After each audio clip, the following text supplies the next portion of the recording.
Hi, Monica. Yesterday. Thank you.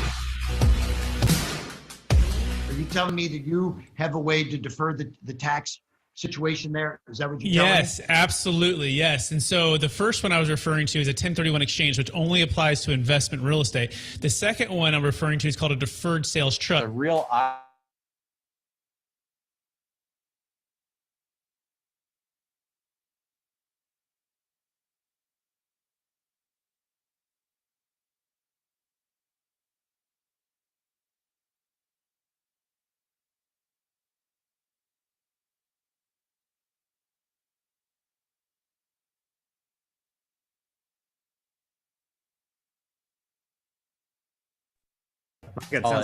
hesitant to believe in a lot of these kinds of things. So it's a major feat for me to say, wow, this actually really worked. And it was really cool. 1031 is a way to shelter your income when you sell the thing.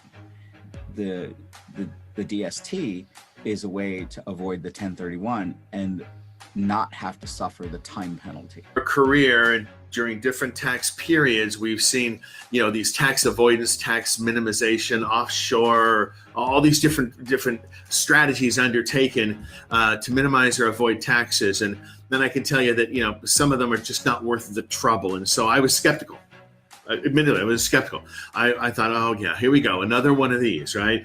And then they say, no, it really is different, right? So look more closely. We looked more closely. We had, honestly, 2 years of conversations. 2 years. Now we were being due diligence at the same time that we were doing due diligence, but 2 years is a long time to be, sort of flirting with the idea of and getting to know the people and getting to really understand the transaction. Yeah, long story short, we got comfortable, although we are not tax attorneys, lawyers, or estate planning attorneys, that at least, from an investment perspective, that, it made sense to sell a highly appreciated asset, get liquid, hold that in this type of a deferred or installment sale type of instrument, and then just be in a position then to do the most important thing. I'm probably stealing your next question, which is time. They say, well, you can't make more time. You can. The deferred sales trust, in a way, allows you to lengthen the investment time horizon for those assets after getting liquid, but before having to feel the tax impact. And from an investment manager's perspective, time horizon is the most important element in investing.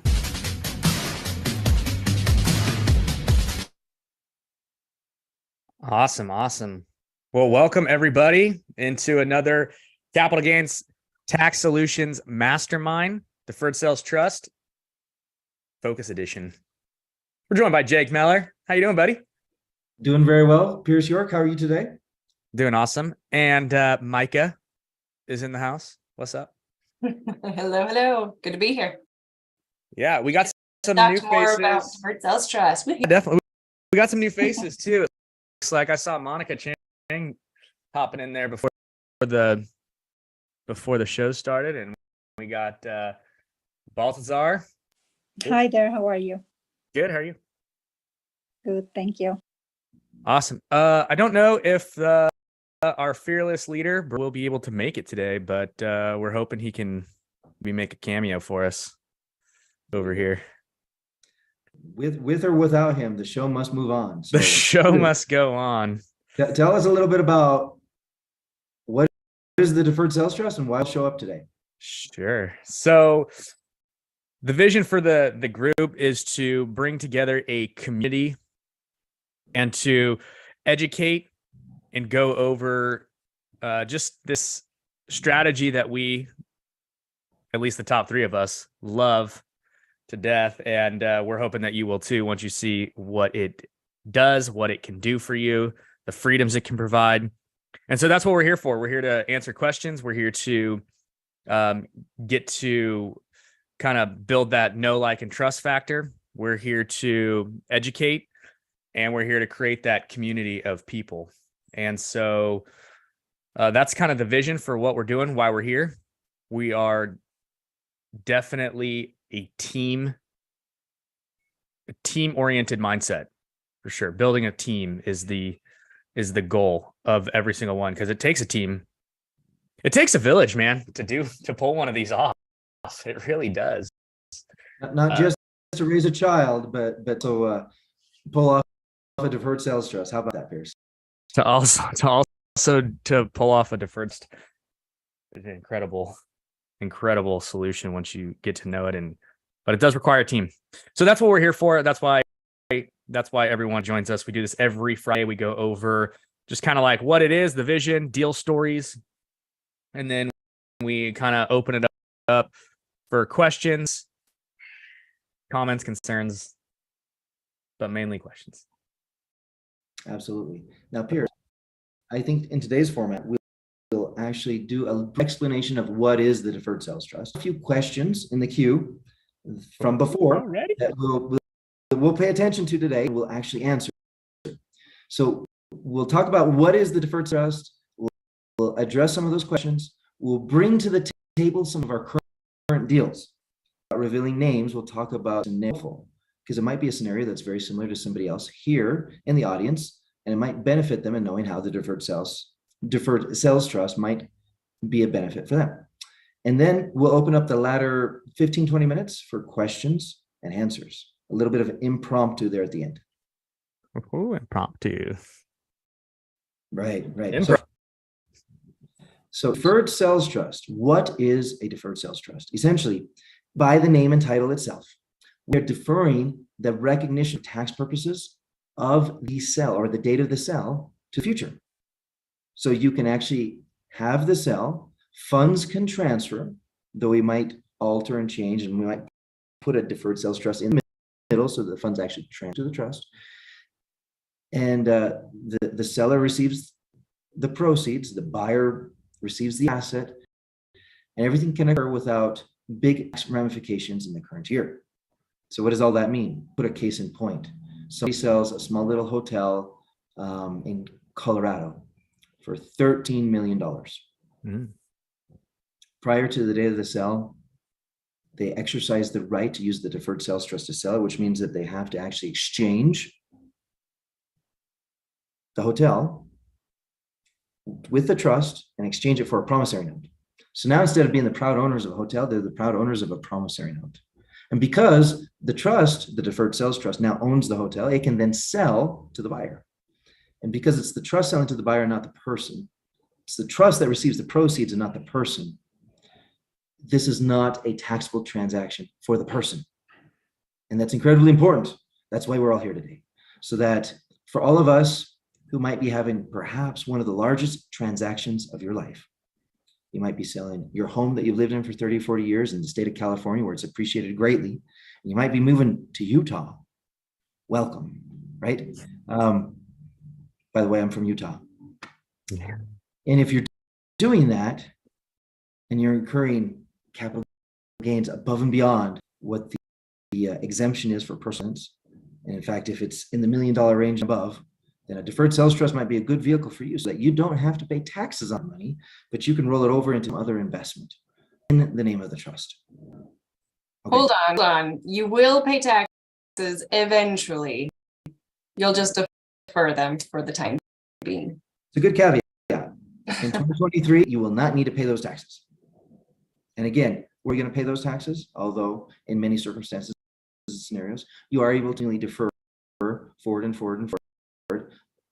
As prudent advice, we do encourage that people do take funds or distributions out of the trust at some point to show the IRS that they do have intentions down the line of paying those taxes. Now, that IRS that we have intention of paying those taxes at some point, this can also be used as a generation and a legacy vehicle. And so there were father and son. Almost all of the assets were in the name of father.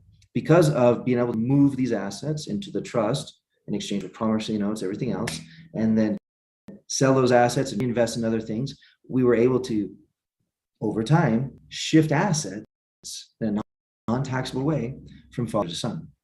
And that was something that we were able to achieve because we used not as a singular strategy, but as a keystone strategy, the deferred sales trust. Now, for all of you out there who are wondering what a keystone is, think of an archway over a door.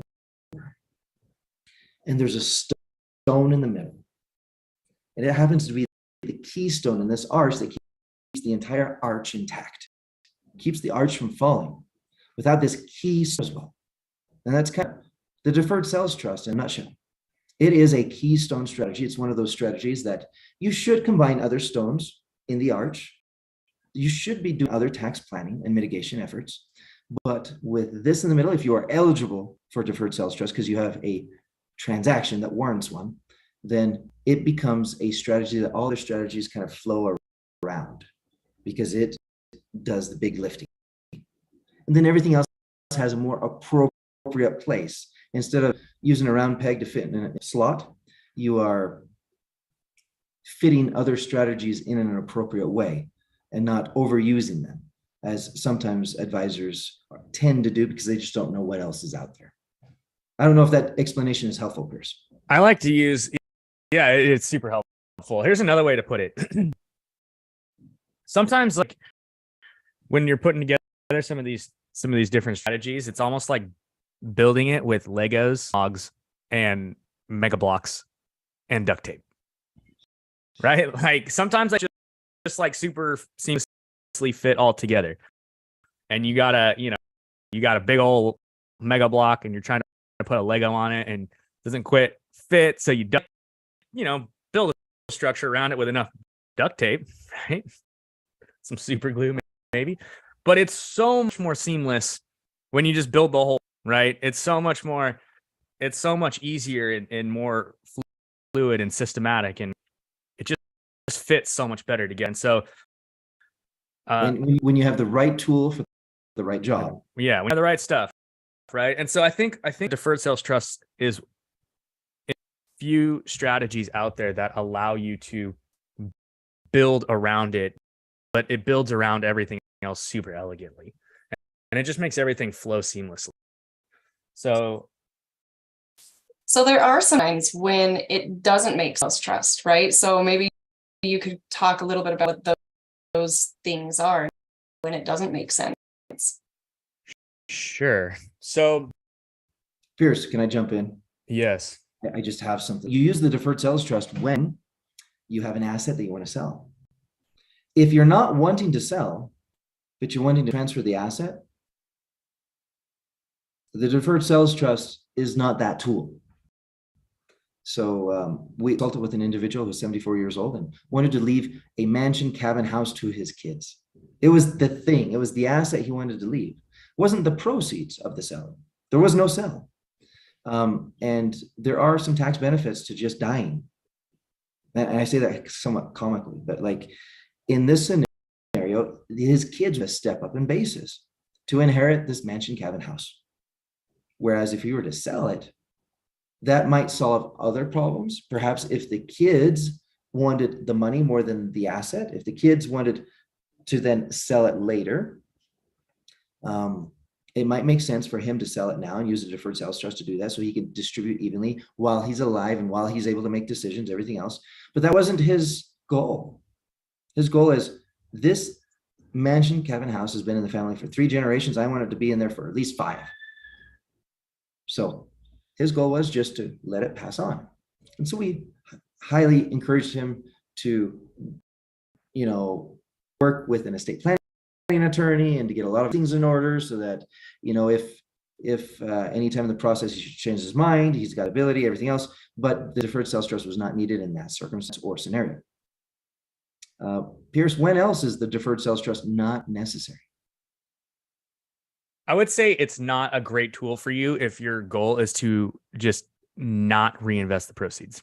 If you want to go out and travel the world and buy Ferraris and boats, and you don't want to turn them into business and you don't want to reinvest, or you want your risk profile is so low that you're going to just only put them into a very low.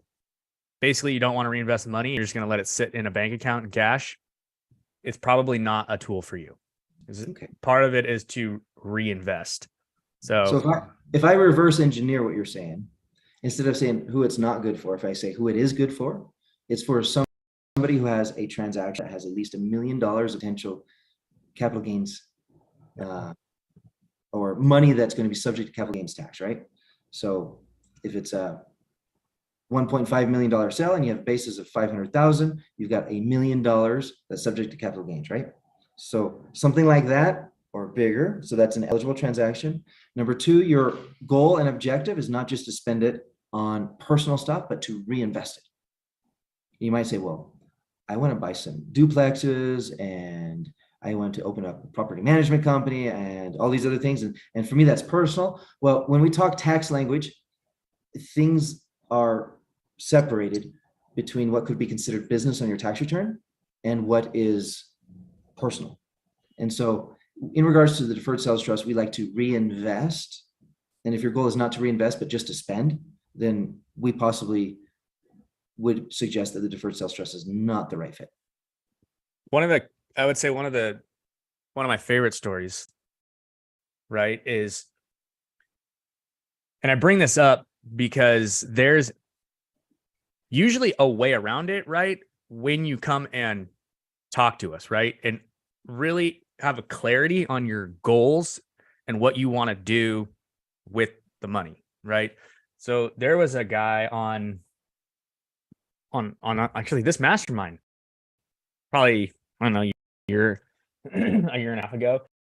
And his goal was to sell his house and downsize, but he wanted to buy another personal residence. He had to, because he needed someplace. And I think base 1,000 and he owed 200,000. And his big, problem was that, look, I need the money to go buy a house because I can't qualify for a loan because I'm retired and I don't have, enough money to do it. And so that was his goal. It was going to be kind of a personal use thing is what he was trying to do. And so he kind of heard that and he's like, okay, this is a personal use item, so this isn't necessarily for me. Long story short, we ended up pulling out some more, and he started, telling us a little bit more about everything else. And we were able to kind of come to this idea. Okay, hey, listen, maybe what you can do is do a cash out refi up to your basis. So you can now take that money and give it. Then you can sell the house. You can pay off all the debt and defer the tax. And then from there, right, you can use the money that you got from the cash out to go put down on a down payment. And you can use the cash flow that you receive from the note as a way to qualify for the loan to go out and buy the house that you want to buy. And in the meantime, that's going to save you almost $900,000 in tax. So there are ways to kind of, work them out depending upon your goals. And I only bring that up just to say, probably more for a humble brag, right? Because the people around us are really smart. So, that's the benefit of using something like that with a team like this. And I really want to harp on that, right? It's the team effort, because they're some of the smartest people, in the world when it comes to this stuff. And so that's a huge part of it is. And that also kind of brings me to this, that, like, when you do a sales trust, you do give up a slight bit of control. There is an unrelated third-party trustee who owns it. So if it's somebody who does not want to give up any sort of control, right, that's an aspect to this that has to be discussed. And so I had a gentleman, and I bring this up because I had a gentleman who we were talking through, and this actually would have been a really good fit for him, but he's like, well, I don't want to give up the control. And that was a sticking point for him. And he wouldn't move past it. And so, because of that, it wasn't a good fit. So I think that's, something that you have to do. And that's part of why the mastermind exists, right? To build that know, like, and trust factor here, so you can understand who we are, why we do what we do, how it can benefit you, and give you the list of, hey, here's the pros, here's the cons, here's your options. Now let's go ahead and make the best and wisest decision. No, Brett, Brett Pierce. Anyway, I think those are a series of very important points to bring up so that individuals understand who this is for and who this is not. And I'd like to invite Jake Carpenter, who's here with us out of the state of Washington. If Jake Carpenter, there might be other people here from the state of Washington. Do you want to say hello, introduce yourself, and then could you bring up maybe one of the deals that we've been working on recently and just talk about the scenario of the deal? Because that's where we're at in this show today. We'd like to talk about a few live deals. Yeah, I'm Jake Carpenter. I own and run Carpenter Capital. Washington State, work all over the country with great guys like Jake Meller, Pierce, Brett Swartz. We have a really great team, and I'm going to piggyback a little bit on Pierce and then move into the deal discussion that Jake Meller just brought up. What I like about what Pierce said is, yes, there are a few things that can make the deferred sales trust maybe not appropriate, but the most important thing that I would encourage you to do if you're on this or know of someone that is on the fence is you've got to get a hold of guys like Jake, Pierce, Brett, myself. You got to get a hold of us and let us take a look at the entire picture, because sometimes it's just like what Pierce said. When we look at a micro, at your situation from a micro perspective, that particular situation, might not be a good fit for the deferred sales trust. But when we look at the macro perspective, there may be other factors that could qualify the deferred sales trust as being a foundational tool to build your estate plan or build your retirement plan on. So just be cautious of the always or never type of, if it fits into this and if it doesn't fit into that. Yes, there are qualifying factors, but don't hesitate to reach out to these guys like Jake and Pierce and Brett to qualify based on your entire financial picture, because most of the people we work with, Jake and Pierce can attest to this, they've got a lot going on in a lot of different arenas in their financial world. It's not just stocks, bonds, mutual funds, real estate, and businesses. There's a lot going on. So with that, gosh, which deal should we talk about? Maybe the last one that we worked on. There's a lot of aspects to it. In this particular deal, we had to use a 1031 exchange in order to address debt over basis. Okay. This is one thing that even the CPAs don't quite understand, or they don't catch, is if you have the sale of a highly appreciated asset, likely there could be some debt.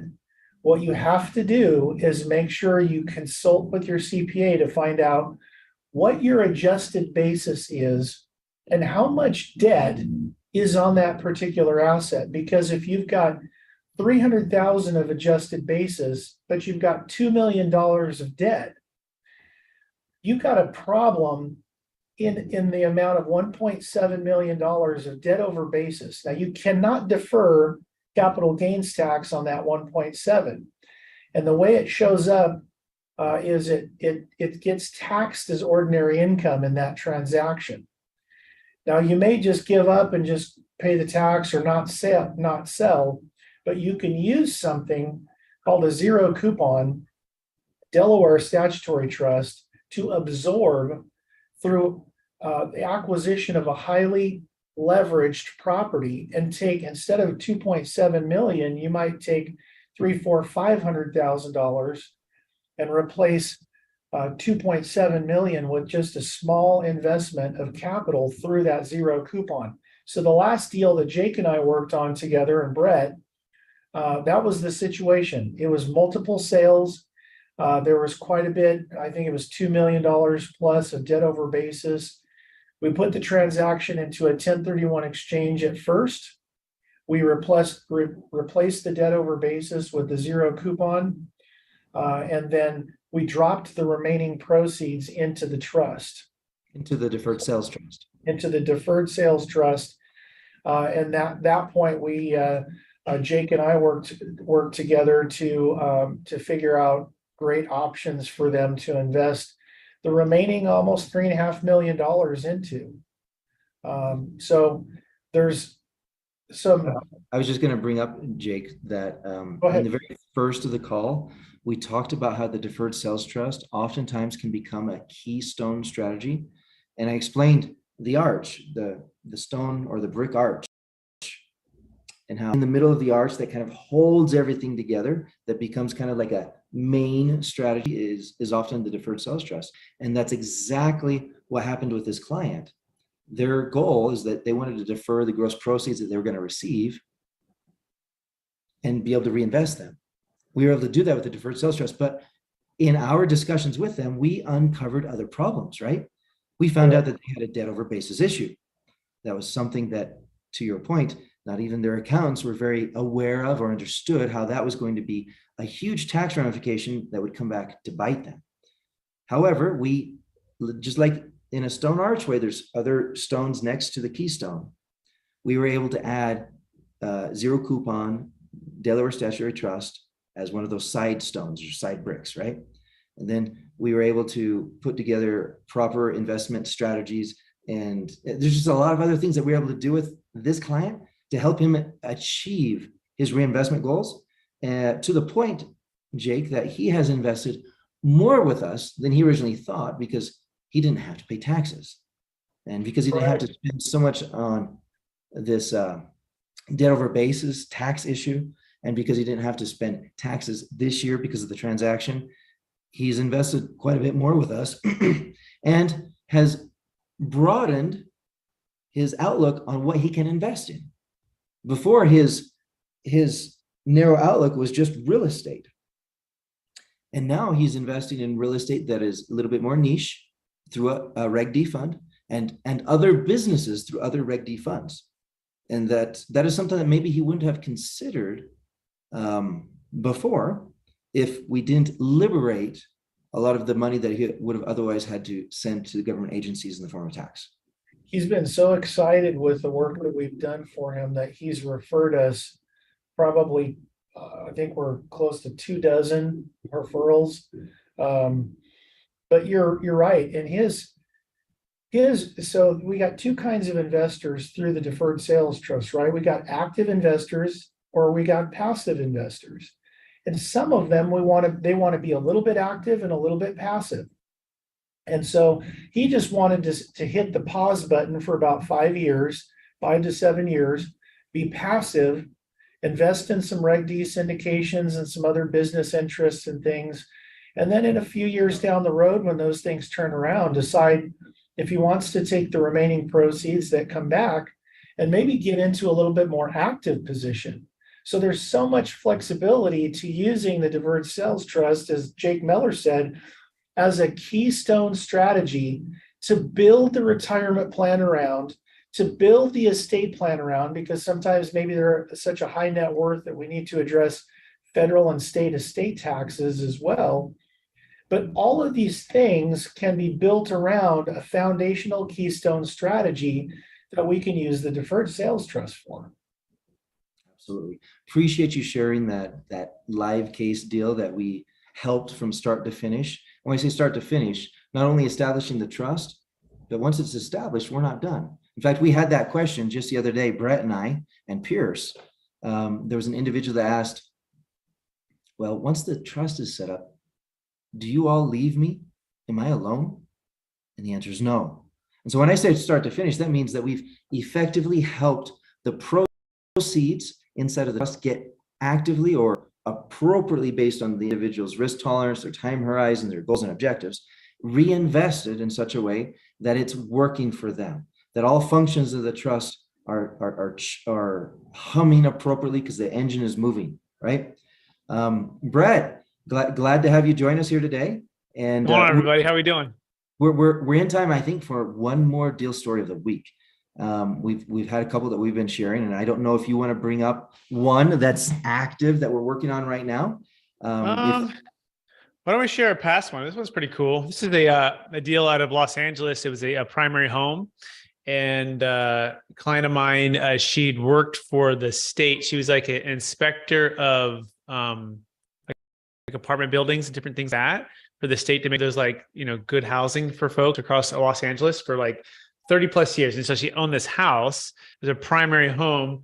And I think she bought it is like 35 years ago for like 150,000 or something like that, something really low, single. Her whole retirement is like, she's a state worker, and then she has her house, and she wants to move to Atlanta, Georgia, and so she sold the property for about 1.4 million. The gain, was a $928,000 gain. Deferred around 306 of tax.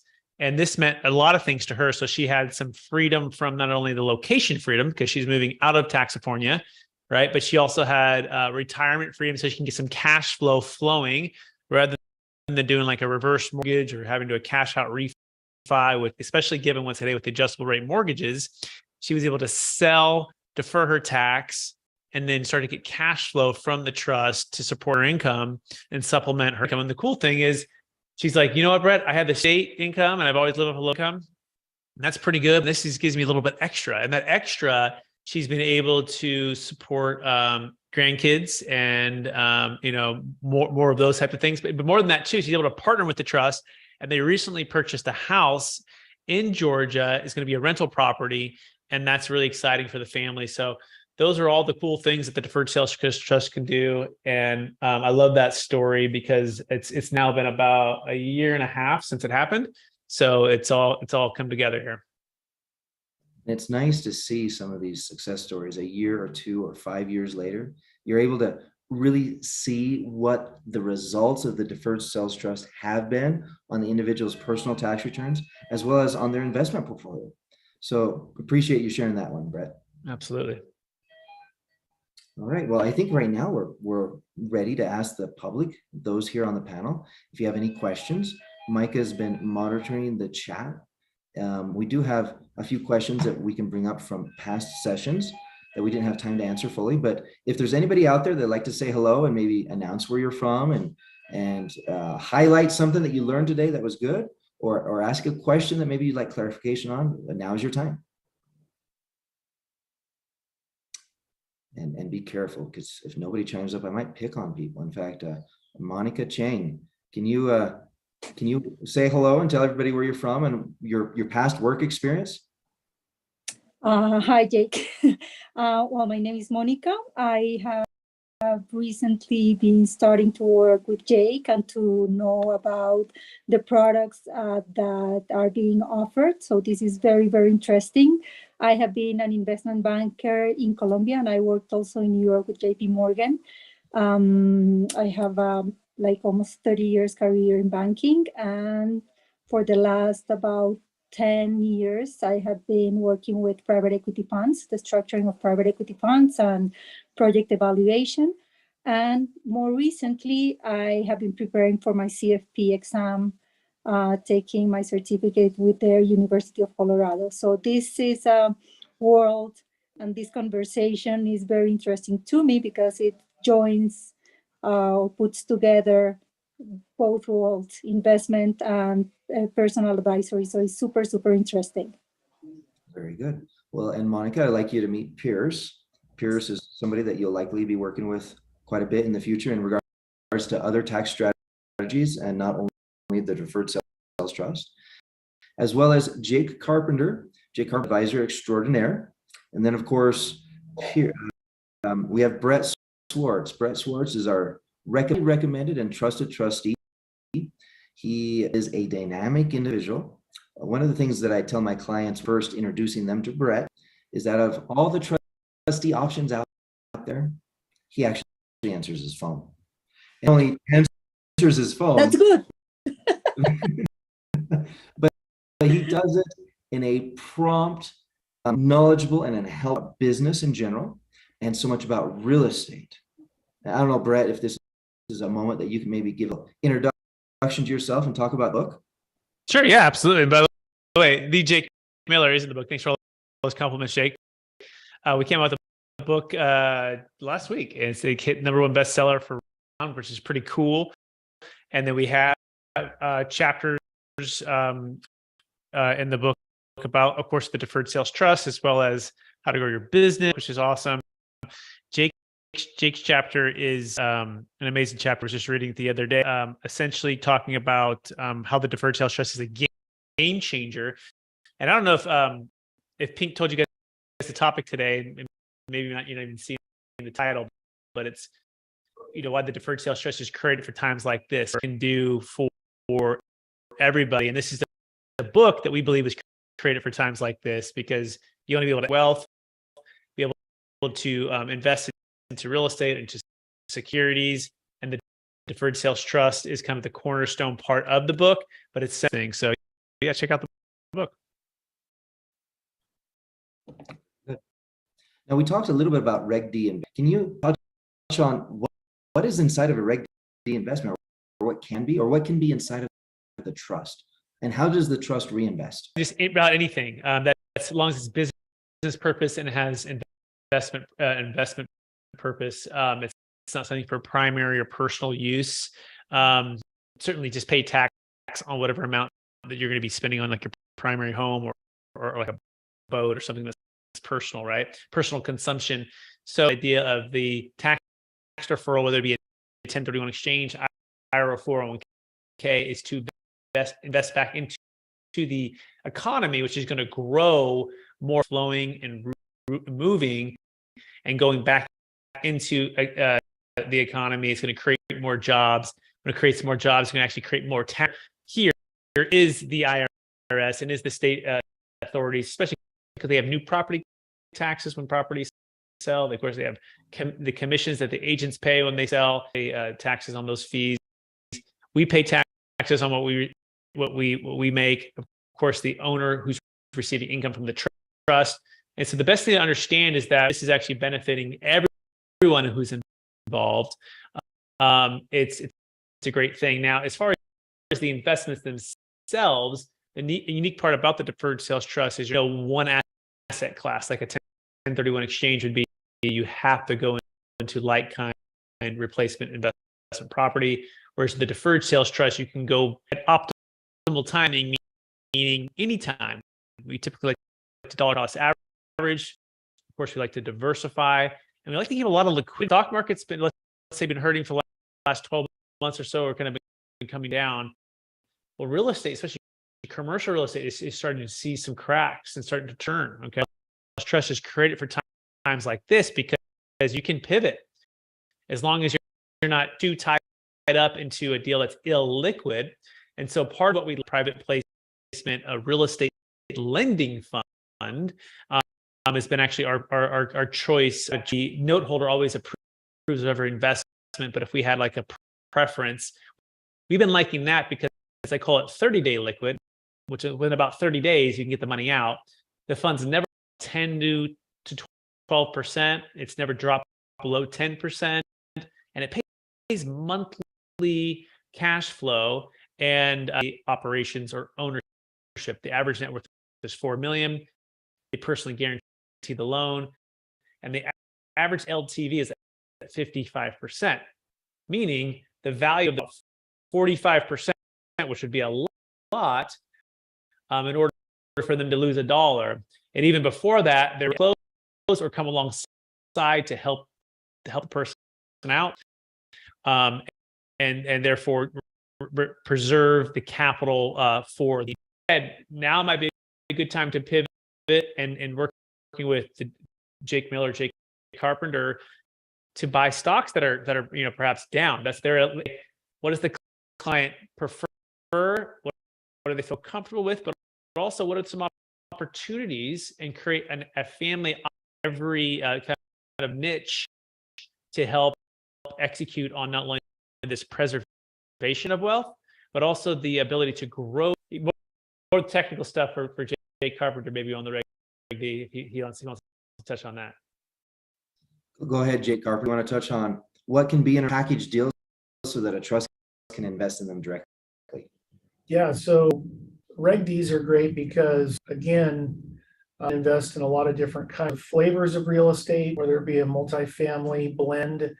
There can really be a lot of things, both inside the country and outside the country, that are real estate based, just as long as it fits the risk tolerance of the individual and the seller who's working with Brett Swartz, the trustee, to make sure it's alignment with their risk tolerance. But there's a lot of upside. I mean, Reg D is kind of been directly managing and owning and running in an active way real estate.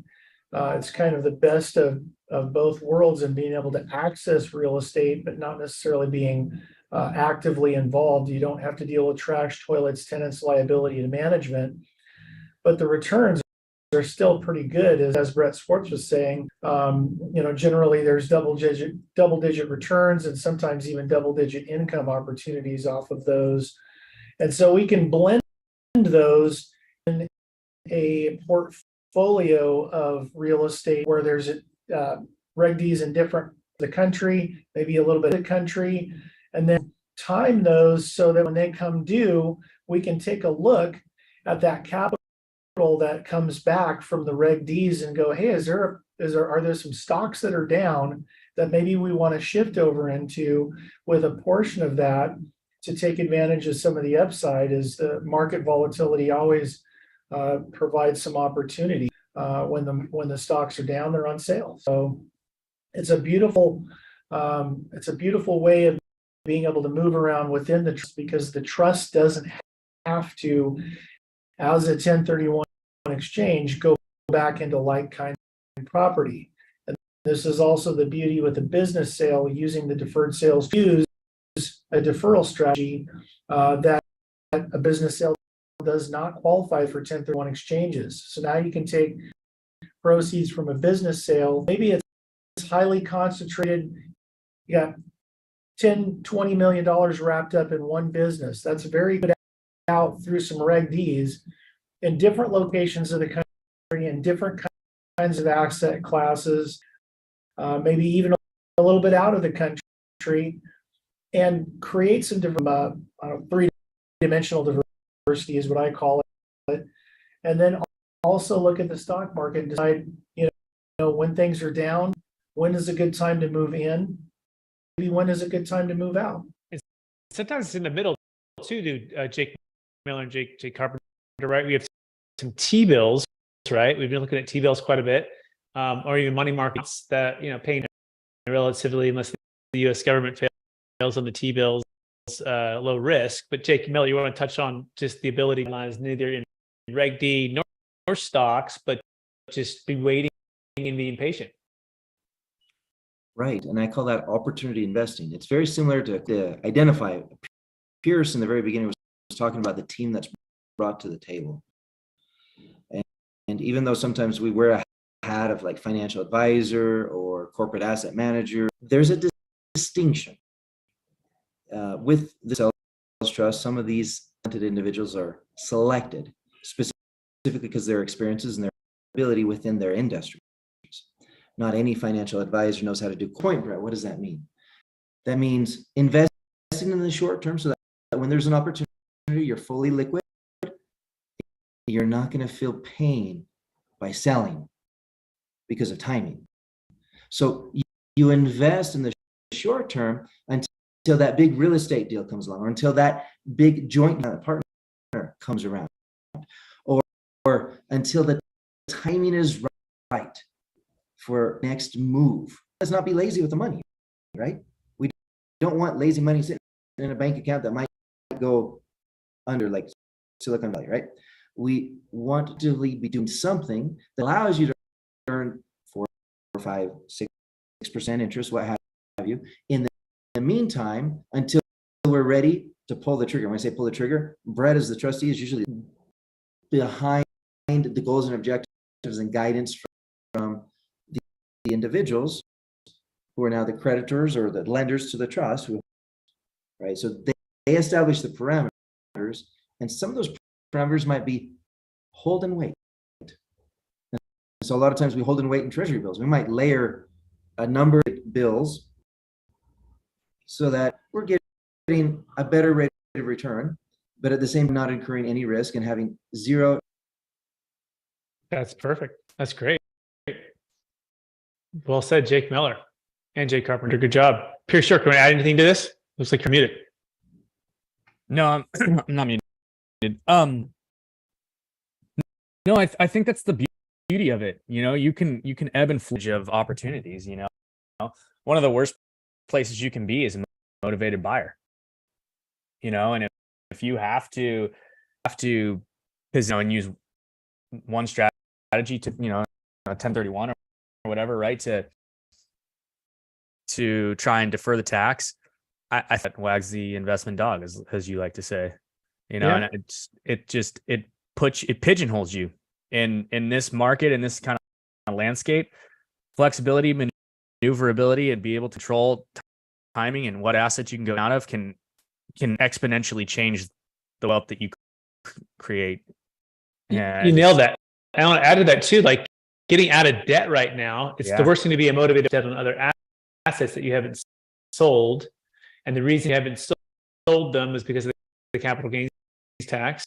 And even if you sold them into the 1031, guess what? You have to replace the debt, right? And this is where we strategize and work with you to be able to retire a lot of that debt, get it out of your name, typically using Delaware statutory zero coupon, corporation's name and your name and non-recourse, but it still satisfies the requirement if you have any debt over basis challenges, or if you don't have debt over basis challenges, just simply retiring the debt, getting your powder dry so that you can take advantage of opportunities to purchase at a discount, whether that be stocks, don't get foreclosed, or having to do short sales on their assets, or whether that just be deals that actually make sense for you when you find it, because you have the time to find it. And $20 million apartment complex in Newport Beach, but you might find a perfect $5 million deal 6 months from now, and another 3 can be sitting and waiting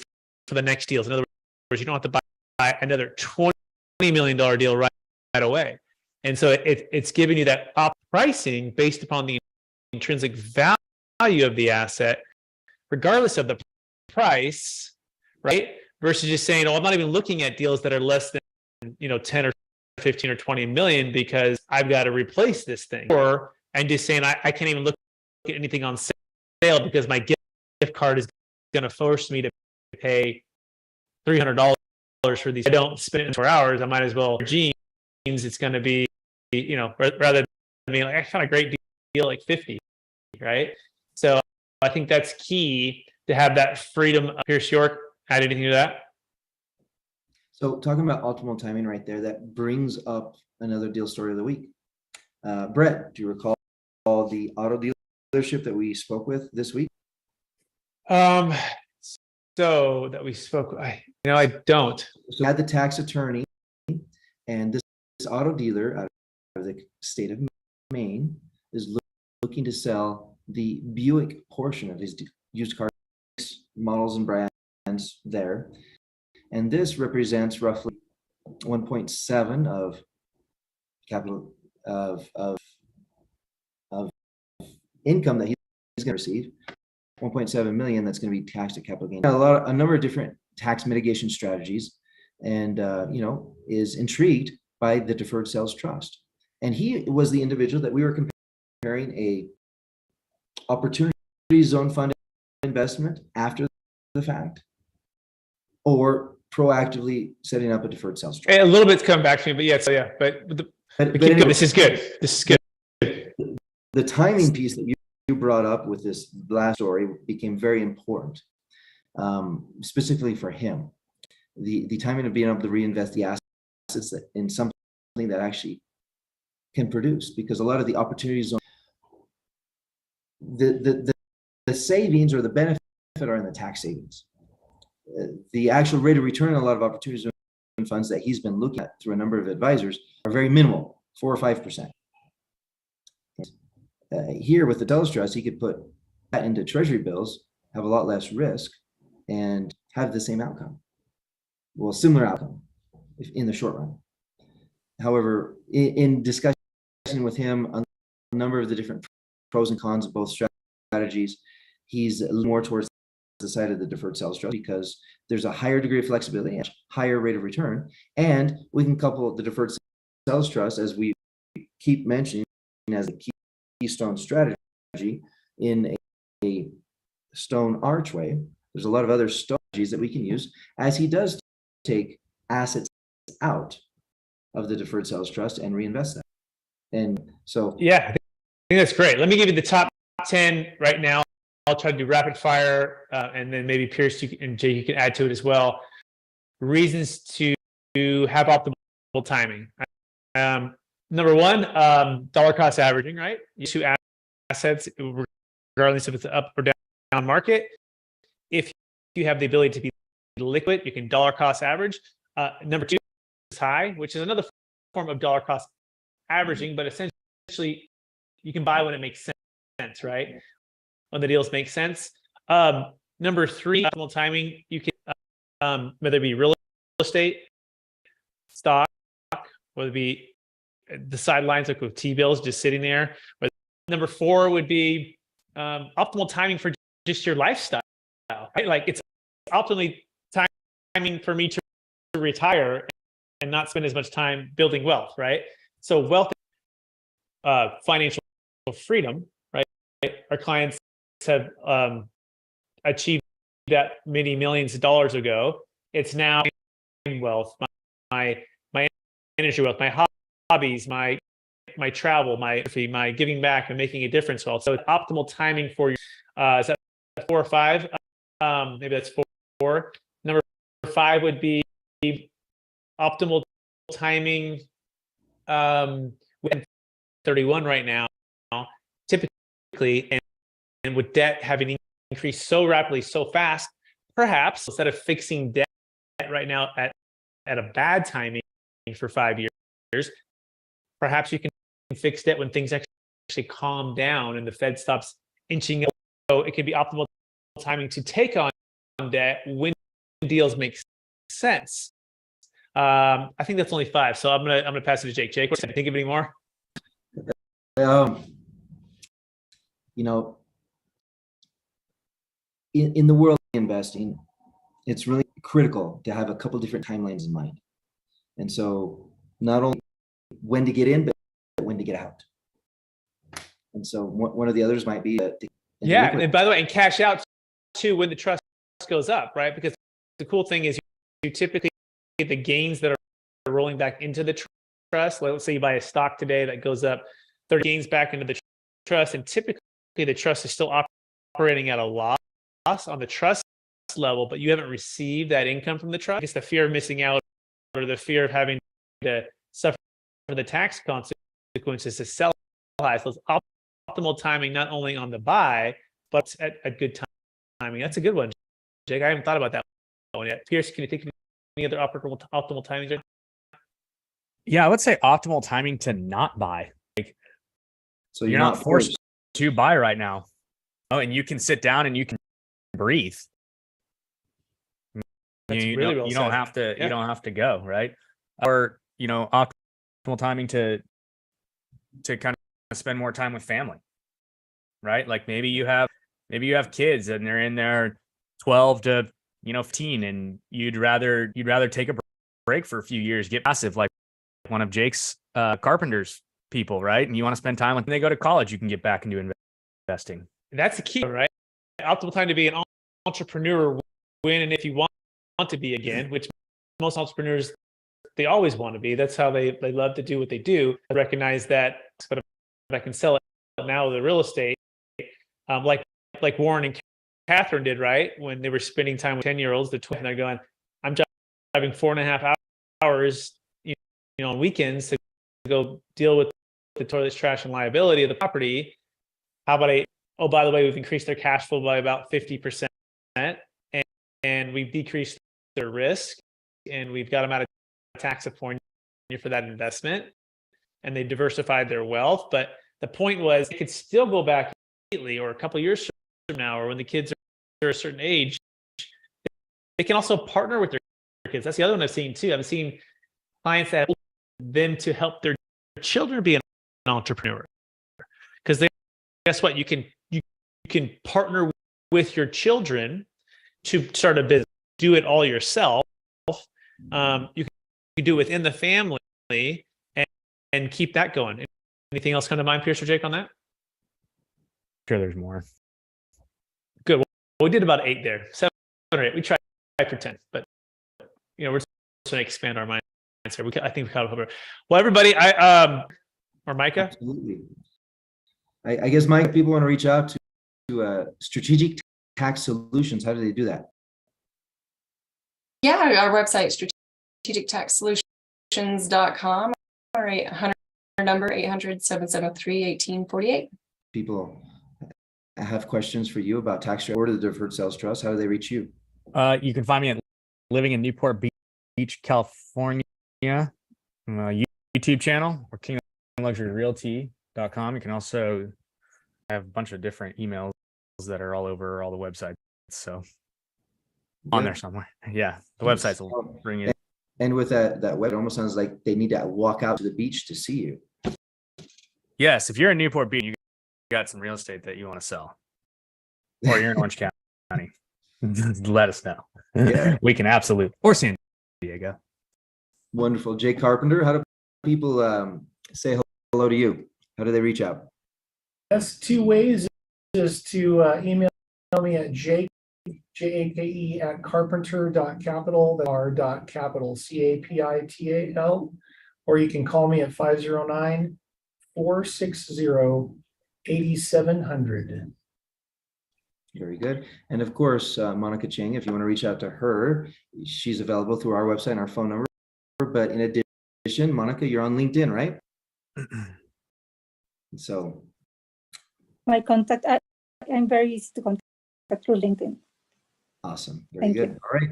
How do they do that? You can go to capitalgainstaxsolutions.com. Also, we're streaming this live on our YouTube channel, Capital Gains Tax Solutions, so you can check that out. We're also streaming Expert CRE Secrets as well.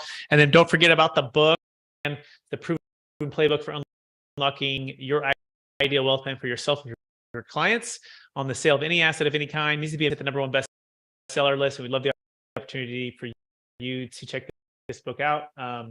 Go to Amazon to check out how to get that book. Take us away. All right, guys.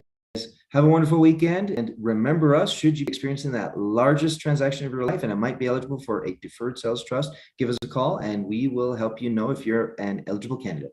Thanks now. Bye-bye. Bye now.